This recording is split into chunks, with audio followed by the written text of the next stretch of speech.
ഗജാനനം ഭൂതഗണാതിസേവിതം കപിത്തജംഭൂബലസാരഭക്ഷിതം ഉമാസുതം ശോകവിനാശകാരണം നമാമി വിഘ്നേശ്വര പാദപങ്കജം.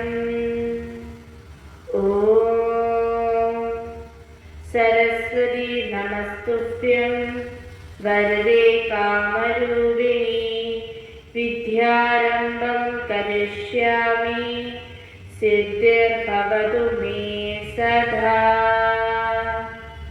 ഓം ഗുരുബ്രഹ്മ ഗുരുർവിഷ്ണു ഗുരുദേവോ മഹേശ്വര ഗുരു സാക്ഷാത് പരബ്രഹ്മം തസ്മൈ ശ്രീ ഗുരുവേ നമഃ. ഓം പാർത്ഥായ പ്രതിബോധിതാം ഭഗവതാ നാരായണേന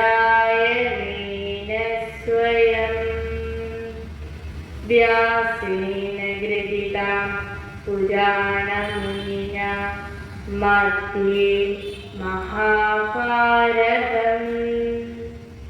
അദ്വൈതാമൃതവർഷിണീം ഭഗവതീ അഷ്ടാദശാധ്യായിനീം അംബ ത്വാമനുസന്തദാമി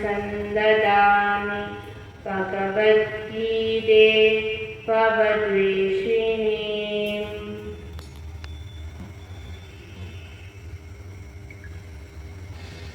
എല്ലാവർക്കും എൻ്റെ നീണ്ടമായ നമസ്കാരം.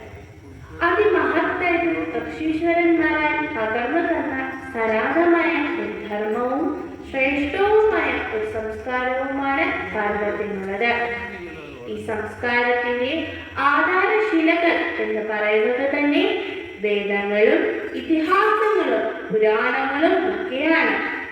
ശ്രുതികളിൽ നിന്ന് സ്മൃതിയിലൂടെ വേദങ്ങളിലേക്കും ഇതിഹാസങ്ങളിലേക്കും പുരാണങ്ങളിലേക്കും നിറയ്ക്കപ്പെട്ടതായ അറിവാണ് നമ്മുടെ സംസ്കാരത്തിന്റെ അടിത്തറ. ആരെയും ദ്രോഹിക്കാതെയും വേദനിപ്പിക്കാതെയും വിഷമിപ്പിക്കാതെയും പരസ്പരം പരോപകാരം ചെയ്തും എല്ലാവരെയും അനുഗ്രഹിച്ചും അവനവന്റെ കരുണയും വിശ്വസിച്ചും ജീവിക്കുന്ന ഒരു തലമുറ വാർത്തെടുക്കുകയാണ് സനാതനമായ ധർമ്മത്തിന്റെ ലക്ഷ്യം.